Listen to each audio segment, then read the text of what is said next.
निशा, अंजलि और परी। एक बार की बात है, एक गांव में दो लड़की रहा करती थी। एक लड़की का नाम था निशा तो दूसरी लड़की का नाम था अंजलि। वह दोनों लड़की एक ही घर की थी। निशा की माँ अब इस दुनिया में नहीं थी, लेकिन उसके पिता ने दूसरी शादी कर लिए थे, जिसके कारण अब निशा की एक सौतेली माँ और बहन भी थी।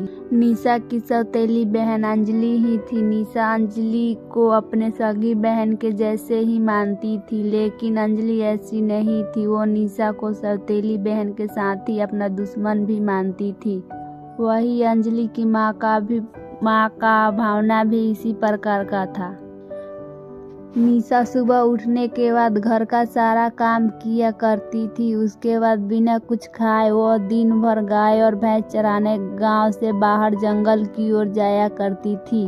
पूरा दिन वो गाय भैंस को चराती और शाम को फिर से घर का काम करती थी। लेकिन इतना सारा काम करने के बाद वह जब भी खाना खाने बैठा करती थी, तब उसकी सौतेली माँ और बहन उसे खाना सही से नहीं खाने देती।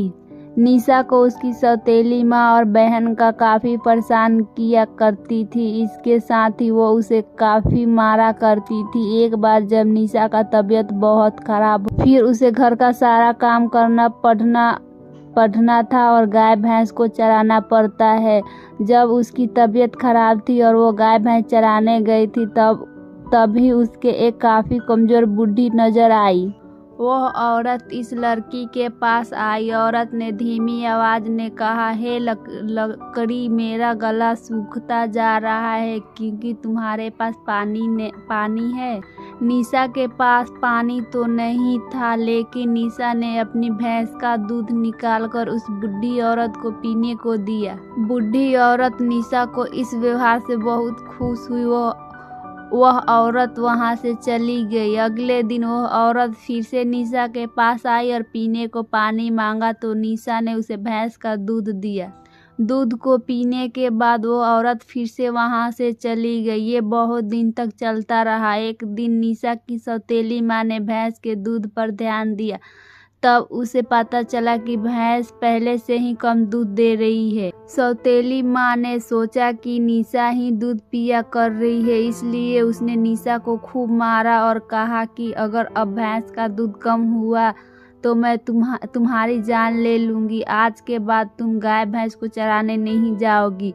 अगले दिन निशा गाय भैंस को चराने नहीं गई, बस वह सारा दिन रोती रही। उसने सारा दिन बस काम किया और कुछ भी नहीं खाया।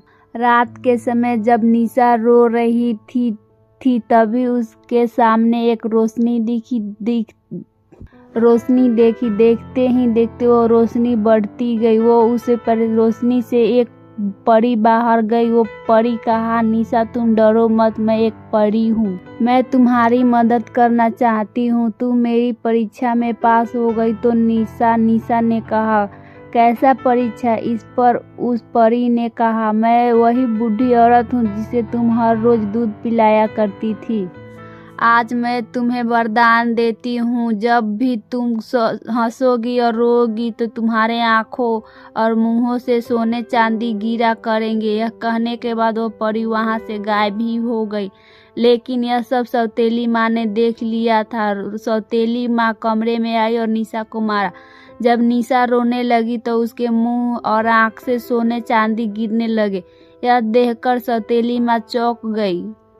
अगले दिन सुबह वो अपनी बेटी को गाय भैंस को चराने के लिए भेजा।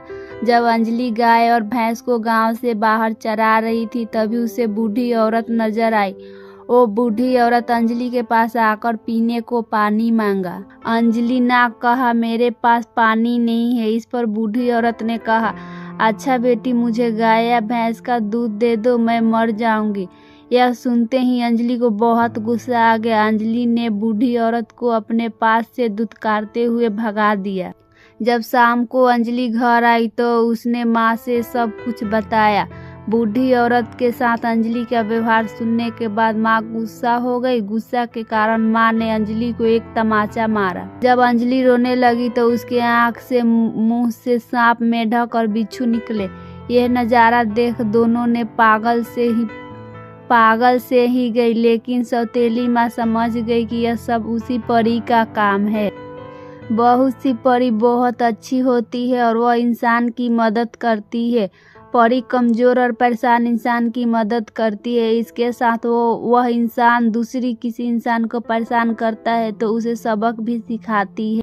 हमने ऐसे ही परी की कहानियाँ लिखी है। आपको ऐसी कहानियाँ पढ़ने पर काफ़ी मज़ा आएगा।